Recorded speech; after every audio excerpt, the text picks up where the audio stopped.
What's going on, everybody? Welcome to EdgeWorks Knife Studio. Today I'm going to go and sharpen my Funayuki, whatever, excuse me. But I wanted to go over a couple of things first before I get started. There it is. One of which is I promised updates on the Meglio Magnacut, right? So I've been using this for a majority of my tasks. I do use my other knives still, but this sees use weekly. Probably, I would say, out of 6 meal preps, it probably does 4. It could be between 3 and 4. It does everything from doing onions, potatoes, cutting up meat, broccoli, carrots, etc. Like a huge variety of things, even slicing tomatoes. I use a end grain cutting board that I made myself, which is made from orange and hickory, walnut, and some other things, maple, as well as a cedar cutting board, which someone gifted me at one point a long time ago. So just to show you, I've not touched it up. I've not run it on a strop. I've not done anything. And this is how it cuts to this moment.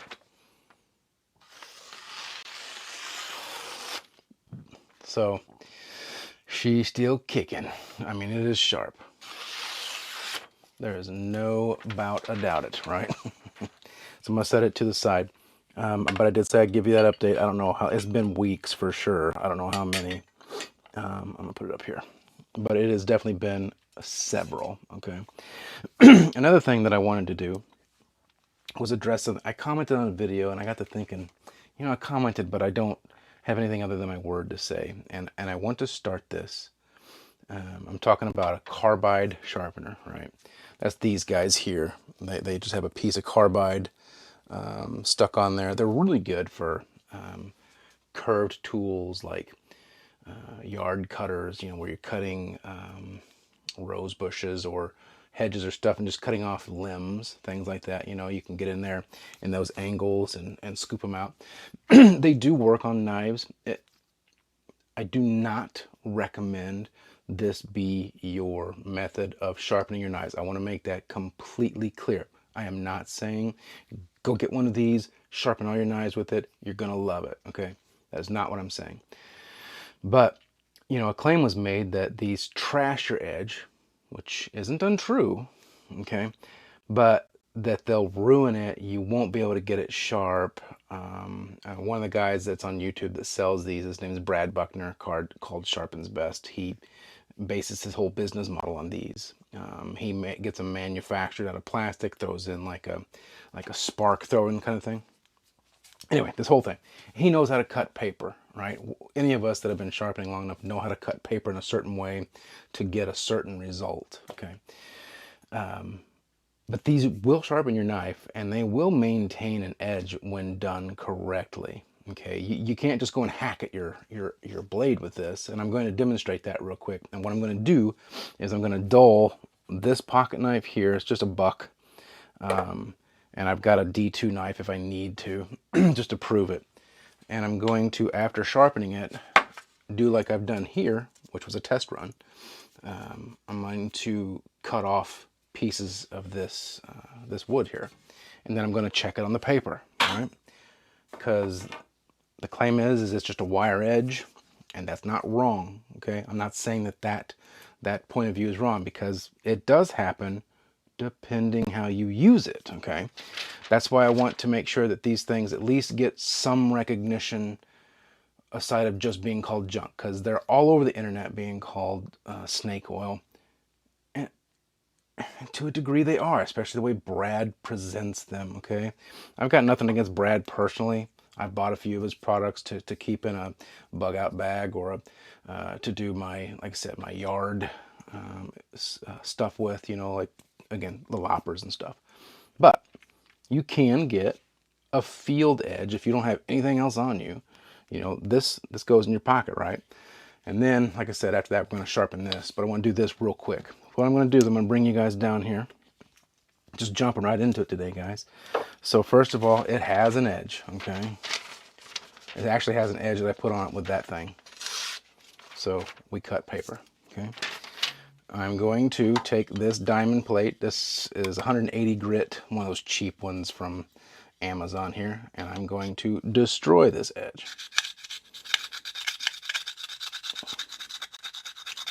And I'm not gonna go light on it. By the way, how's you guys' week? I know it's only Monday. My Monday has been insanity. Weekend was pretty good though. That's why I wasn't able to do a video yesterday, is because I've been dealing with the fire department and stuff at my school, and it's just been insane. Okay, I'm pretty sure that's gonna be dull, right? I mean, one of the things Brad likes to do is he'll take this knife that is dull, and if he feels that it is dull enough, he'll even run it on his neck. I'm not that dumb. And, you know, if you see this, Brad, sorry, I think that's kind of silly because you can slip up sometimes. If you're cutting your own neck, man, just be careful. And I know you know by looking at an edge probably for as long as you've been doing it whether or not it's going to harm you. But I've been fooled before too, and I've gotten cut wide open.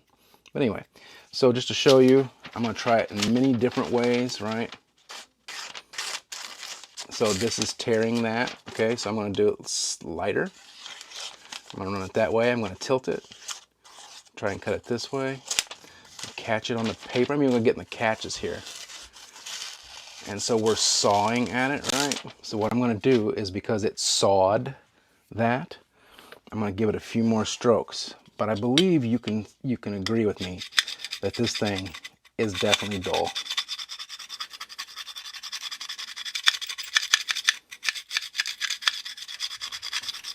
So like I said, this is a little diamond plate. It's not in the best shape because I've used it for various things, but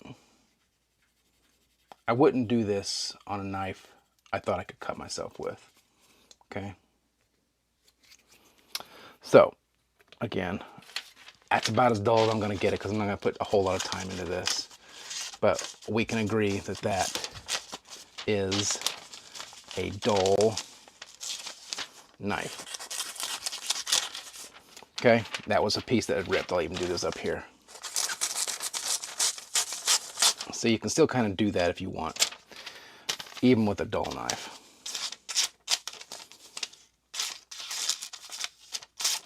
You know what, just for grins, just because I don't even feel good about that. Jesus, what's wrong with this thing? Has it got a super edge?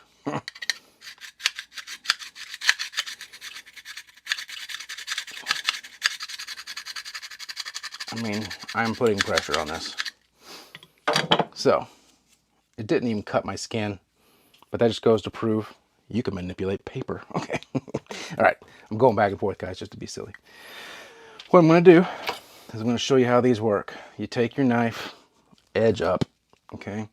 You put this, what I like to do anyway, this is kind of how Brad says to do it too, but this is how I've naturally done it, is you put it against your where your bevel is up here, roll it some so that the corner here is on the actual bevel.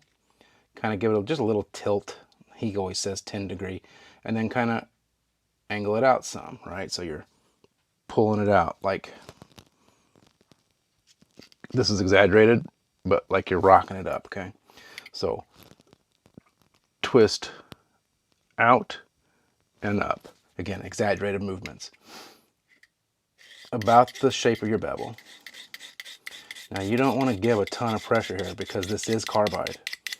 And as we know, and I'll come back this way, carbide wrecks your edges. This does not, I mean, I guess kind of cuts, right? You'll see him, he'll go, whatever. You don't need to do that. That's just showmanship.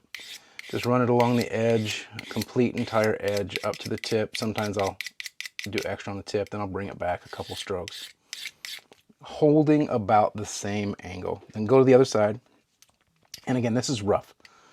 So same thing. Just do it on this side. you'll feel the metal being reformed, so to speak. And go back to the other side, the main side. And again, when you're going pressure, you do not want to gouge into this knife or any knife. And the reason is it will tear metal away, which is also why I do not recommend using these on the regular. But if you're doing it lightly, okay, and so as you can probably guess from normal sharpening, you're creating a burr, a wire edge, right? Which that's the claim, is that what's cutting is a wire edge. And in some cases, it is.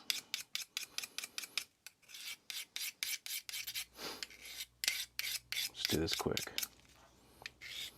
Quick as I can, anyway, with making my point.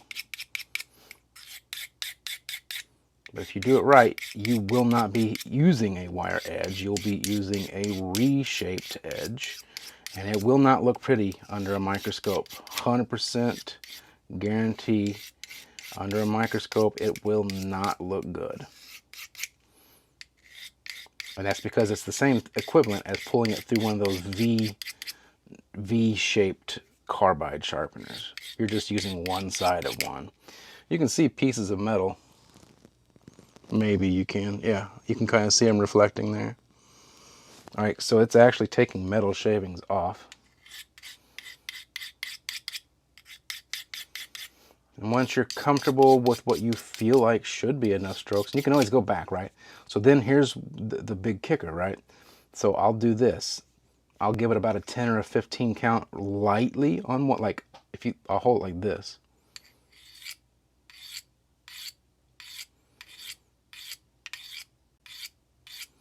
Same thing, other side.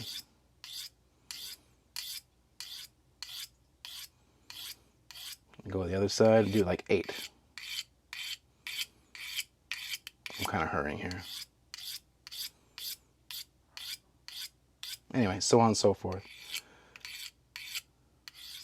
Reducing your count, going lighter if you can. You know, I'm going pretty light, so I don't know how much lighter I can go. Until you get to 1 stroke per side. Then I'll just do it a few times. Like, I'm just barely laying it on this knife now.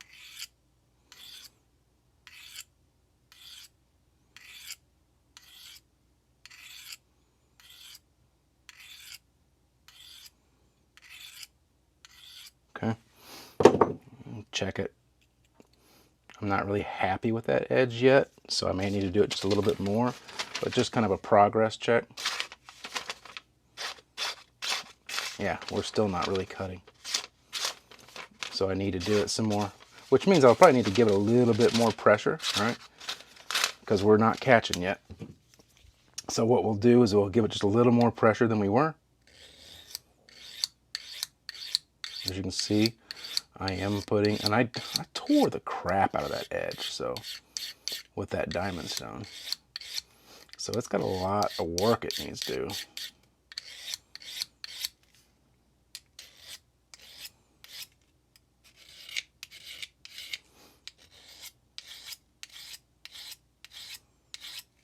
And again, I am not, crap, didn't think about that. I am not trying to say that anyone is wrong in their opinion.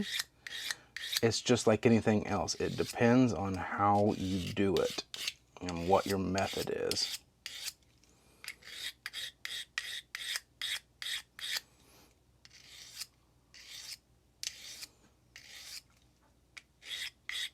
Also depends on how destroyed your edge is too.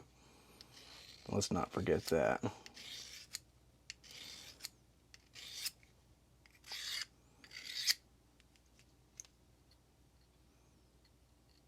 We're getting there.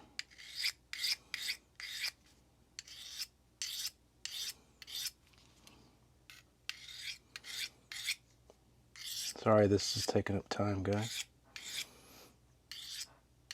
I just didn't want to comment and not put in my own work, you know what I mean? To just to prove my side.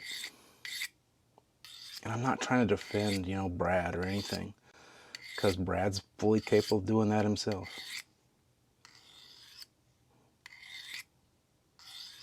But yes, Brad is trying to sell you one of these things. His, again, this is not his. This is on Amazon. They're like 11 bucks. But I mean, that's his whole point. It's his company, right? That's his whole job, is to sell you his product. So you can't really fault a guy for selling you his product, no matter, you know, I mean, he is maybe using some unsavory practices in doing so, like kind of forcing a narrative, or, you know, embellishing a story, I guess. Oh, let's get a new piece here in a second. So here we go. We are definitely cutting. God, this piece is mangled. I'm gonna get a new piece. I'm tired of messing with that.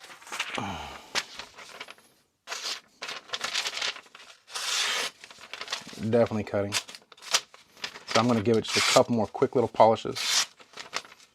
Nothing significant. Enough to take off some of this crappiness. Like I said, this has everything to do with how bad that edge was. Nobody is going to destroy their edge first and then sharpen it with one of these. Let's just keep that in mind too. I'm going to do it now as if I would do it out in a field from a knife that was decently working. Those same pressures. And about the amount of time that I would spend on honing it, so to speak.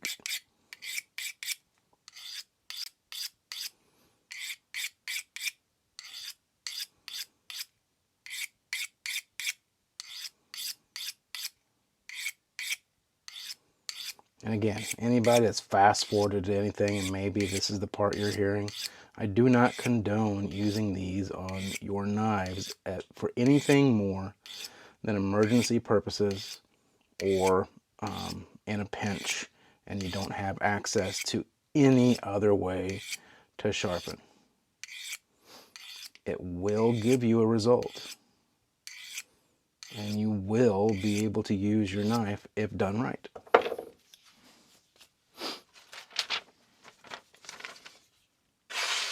There we go. So I would say, well, maybe not the best edge. We got an edge. Okay, I'm going to save this piece. I'm going to grab this piece of wood. I'm going to bring ends up here. Now, full disclosure, this is not hard wood. This is soft. It should be some kind of pine. It's like a fairing strip. Okay, but I'm going to try not to destroy myself here. Oop, let's make sure you can see that. So I am cutting and feathering. I'm going to try and use the same spot forward of my thumb. So I'm going to leave my thumb there.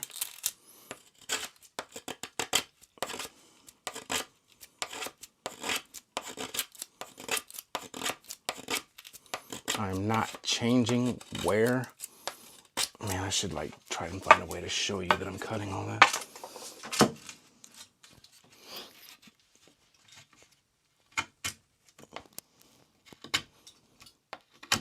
Let me move these out of the way. I mean, there's quite a few feathers. It's gonna be hard to see. You're just gonna take my word for it. What I'll do real quick is I'll show you in the GoPro, and maybe do a few cuts in the GoPro itself.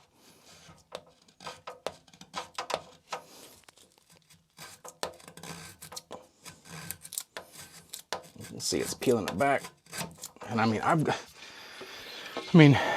you got to give some credit there. I mean, I've cut quite a few pieces of wood there with that. Ooh, so here we go. About the same area that I was using, right about here. It's still cutting.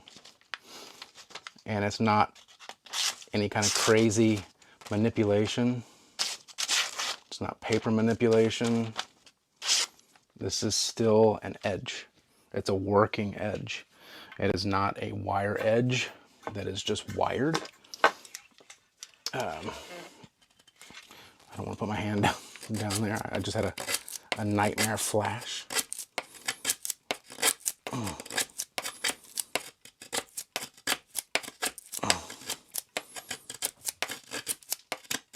Is this the best edge in the world? No.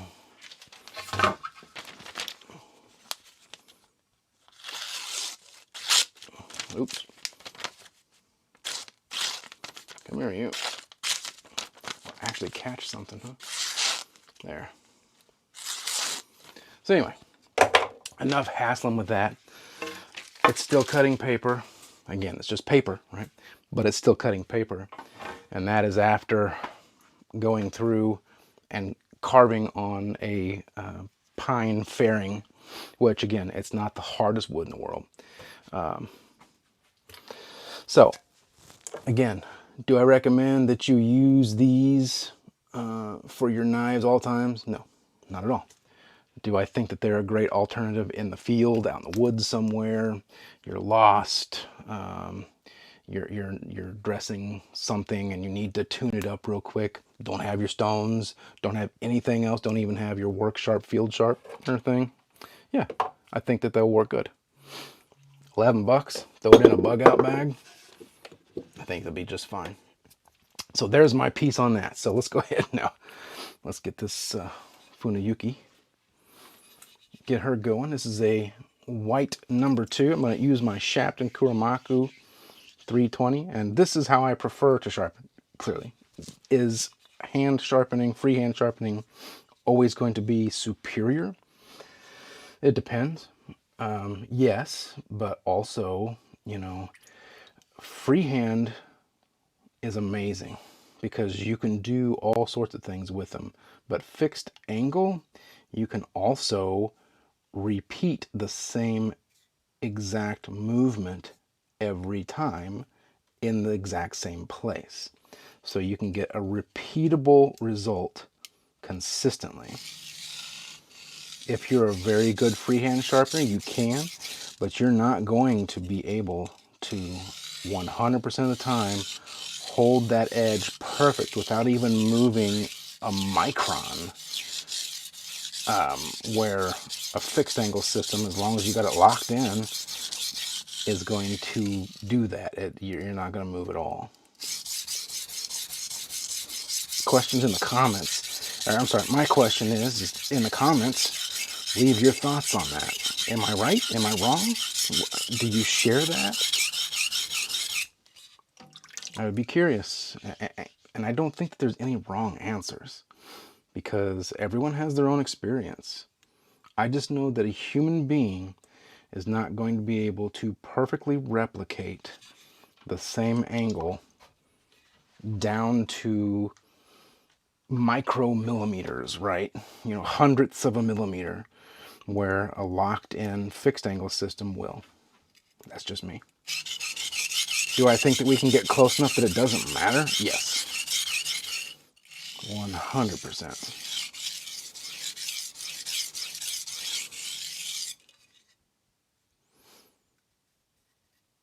Right. I love this 320 Kuramaku. Oh, you know what I forgot to do? All this other prep, I forgot to grab the stone I'm going to use and get it sorted. Oh, yeah. That'd be about my luck, is to drop it right here as I'm now hurrying to get it out. That's one of my favorites. The good old King Hyper Hard. Let her soak while we're doing this. So we've got a great burr. We had one from the beginning, it just wasn't all the way at the back. This is one of the TOSA Funayukis that I flattened and you know, thinned it out a little bit and flattened it.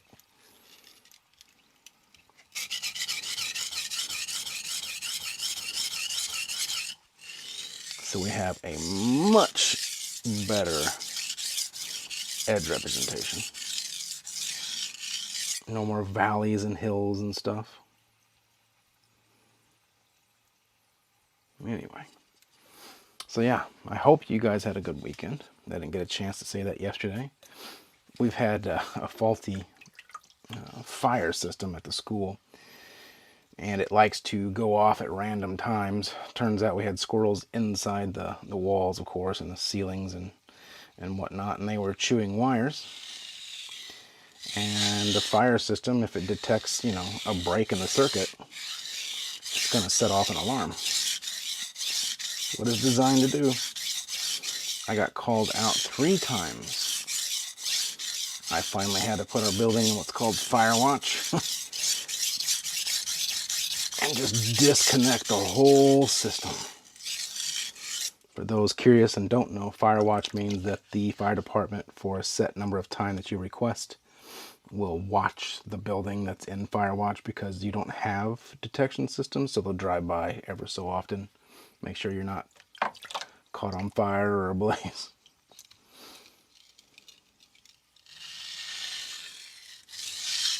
Oop, piece of wood.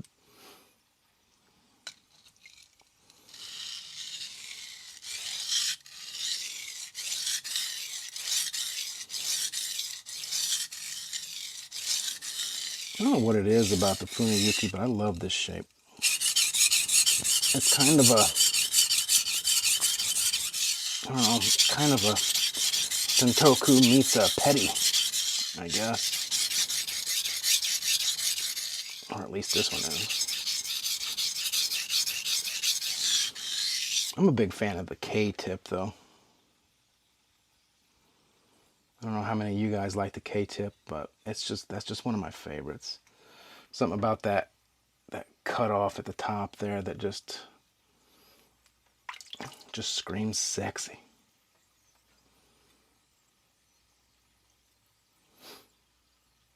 One of the videos I'm going to do too for you guys is my Kasumi formula.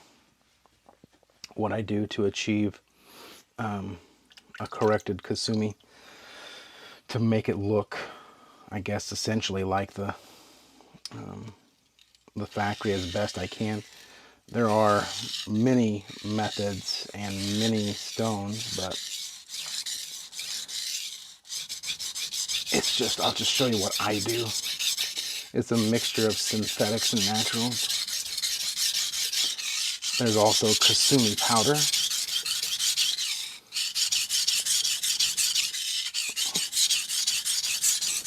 Okay, where should be good. Looking at the bevel, it looks the same through and through. Okay, now we'll deburr. Wilbur. We'll do some edge leading, followed by a trailing.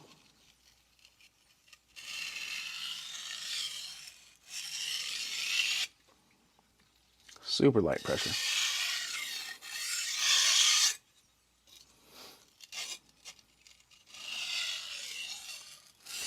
Now, the reason I did that carbide thing, guys, is because I don't want to be the guy that says something in a comment, but then doesn't have any proof to back up his claim. And again, it's not that the other person's claim was wrong. It was not. It is part of what can happen. It all just depends on how you use the tool. And I do believe, personally, that a mentality going into using something has a huge effect on whether or not you are going to even want to try and use it and find the right way to use it versus just being done with it before you even start.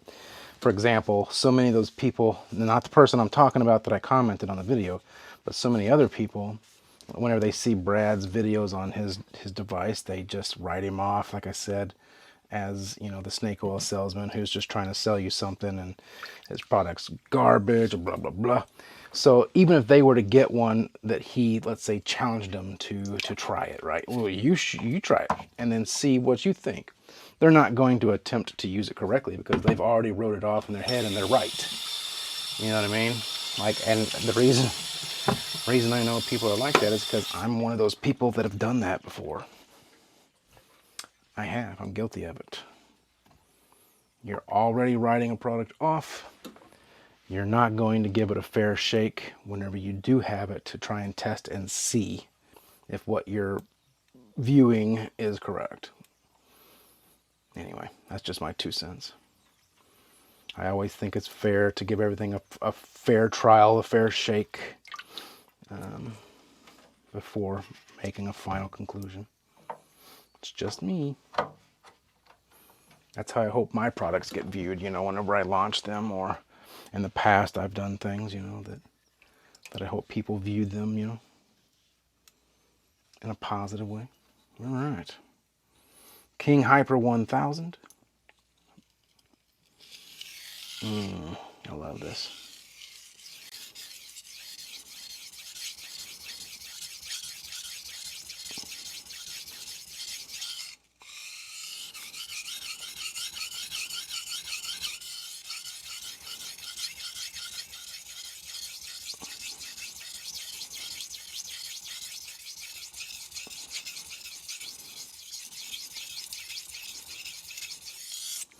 Man, I love this stone. Such a good stone. And you guys know me, I'm a King junkie anyway. I probably should have paired this with the King 300 just because, I mean, that's a good 1-2 combo. So I've already got a burr, and the other one was gone, but I'm going to go ahead and give some more strokes here. How long have we been on this video? A little bit of time, so we'll hurry it up. The King Hyper has a really, really good feedback. It's chalky, just like its, you know, deluxe 1000 counterpart, the brown ones, but it has a, well, obviously it has a more of a hardness to it, because it is harder. It's very smooth, so it's that, what I call, you guys heard me say it before, velvety chalky, if that even makes sense. So it has that velvetiness to it, but it also has that chalky kind of sound and feel that makes you feel like pieces of the abrasive are jumping up and grabbing your edge and forcing it into submission, is kind of how I like to think about it. Grabbing it and rip and tear, you know, like the Doom guy. Feels good to be making videos again. To be honest, I felt kind of depressed not doing it.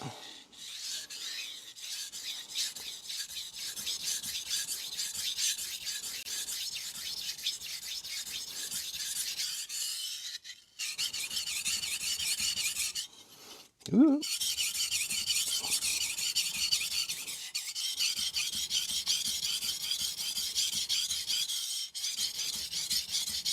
You can hear it talking to me. I'm thirsty. Almost lost a finger.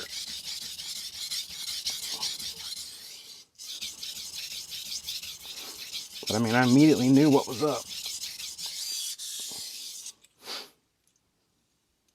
The thing, at any given second, I know exactly where I'm at on this stone. The feedback is just, it's up there with a lot of the others that are really good, like the Shaptons and stuff. The Nanawa, the Choceras, you know, how they have really good feedback too.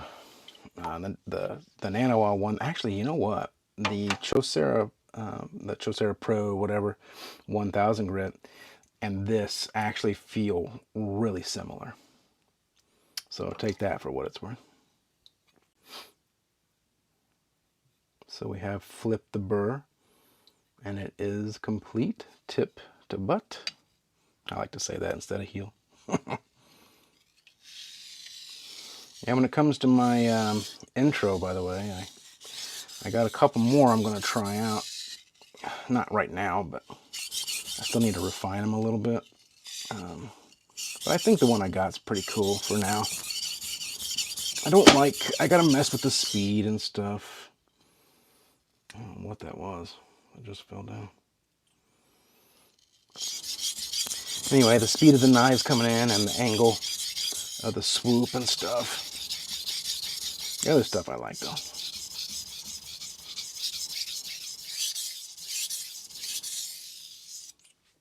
What on earth fell?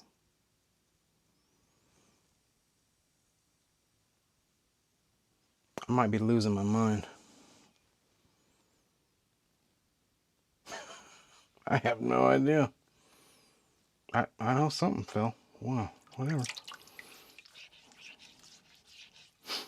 All right, well, a couple of quick long strokes and then deburr, and we'll give her the old cut test. Ooh, we got burr on there already. Pull that off. As you can see, this doesn't load too bad either. Is there some? Yes, but there was actually some still on here from before. I didn't clean it off. And I did that on purpose.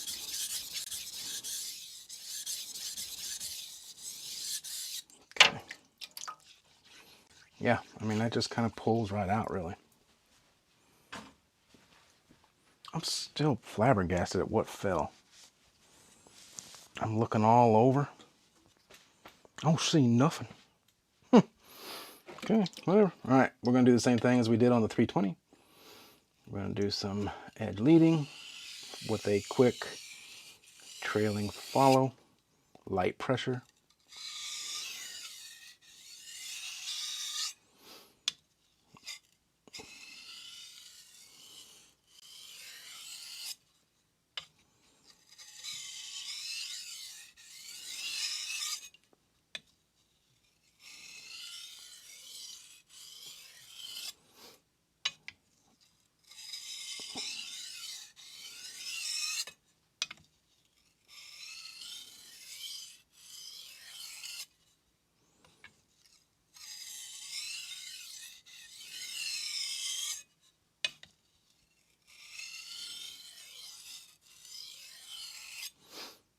Okay.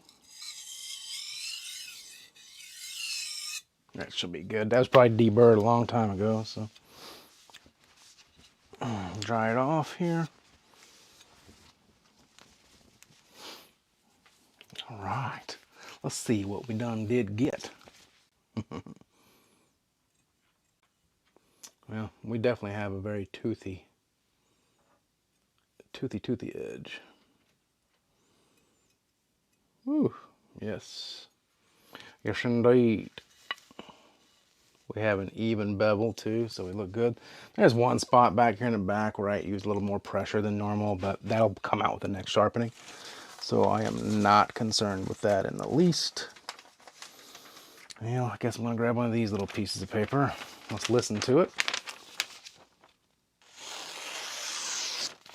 A little roughness, and I think that's coming from a little burr action. So I'm gonna deburr real quick, some more on here, just real quick on the rough side. Actually, it's my favorite strop, but so is this guy. This is the cheaper cut.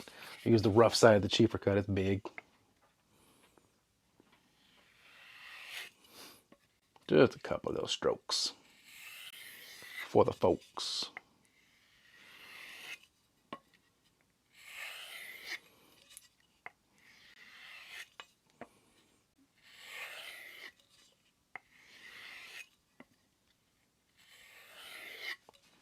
Whew. Let's go to the smooth side really quick. Just a couple quickies. And then a quick cigarette. Man, I saw the price of cigarettes today. Holy crap. I'm so glad I quit in 2011. Man, that's insanity. All right. Oh, man. Who's your daddy?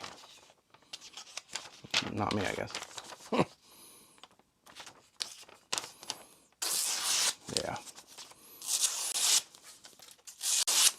I mean, it cuts through nice and clean. Just holding on to it barely.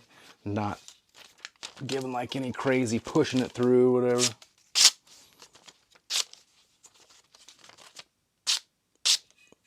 Oh yeah, let's get a paper towel. I'm going to use one of these that I hate. And because if I can make it do it on the ones I hate, we Gucci. Well, we can't do it there apparently. I hate this paper towel. I really do. No, that's cheating. Yeah, kind of cut. I'm going to grab this one.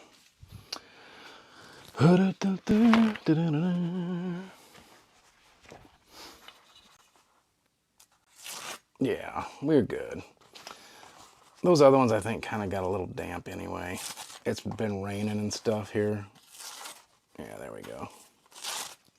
Oh, that bottom got it.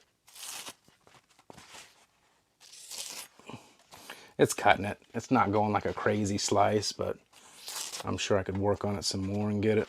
Anyway, it doesn't matter because that's not what this is going to be for. This is going to slice through some food. Yeah, and it's super sticky. So, I mean, it did cut it a little bit. A big deal.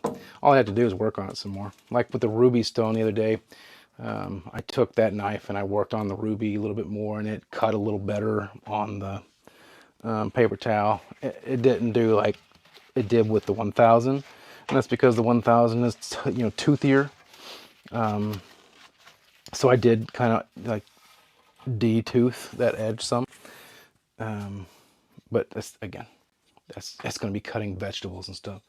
So there you have it. The old King Hyper 1000. A little bit of information on the Meglio Magnacut, and for how it's doing after it's sharpening, how long it's holding its edge. That thing is going really good. And then the carbide sharpener. And again, I said this a million times now already in this video, but I need to make sure, because at some point someone's going to skip through and just see and think that's what I'm recommending. I do not recommend that as being your primary sharpener. I do recommend it if it is the last choice that you have. If it is an emergency situation and you don't have a bag of whetstones or anything else that you can use, like a work sharp field sharpener, or if it's the end of the world, the apocalypse, and you need to cut your food, otherwise your family's going to starve. I think it will work just fine for that. But it is a carbide sharpener, and as we know, that does not do kind things to your blade at all. The way that it works is it has those 90-degree edges, and that's, you'll hear Brad, if you ever watch his videos, he'll say that. So it's flat there, right? So each corner, like here, and then on the other side of the face over here, those corners are just tearing steel. And that's the best way to put it. They're tearing it off. So it will not be good to your knives, but in a pinch and every once in a while, they'll be fine. So anyway, leave your comments below. Let me know your thoughts, right? Am I a complete moron that doesn't know what he's talking about? Do I have some good points? Do you semi, whatever, just let me know. I'd be curious to hear your engagement, because again, I think everyone is right based on their experience. So anyway, I appreciate you guys. I couldn't do this without you. I do this for you. I try to bring things that are out there as topics and just things that I'm thinking about. So anyway, I appreciate your support, and I look forward to seeing you this week. It'll probably be Thursday instead of Wednesday. We'll see.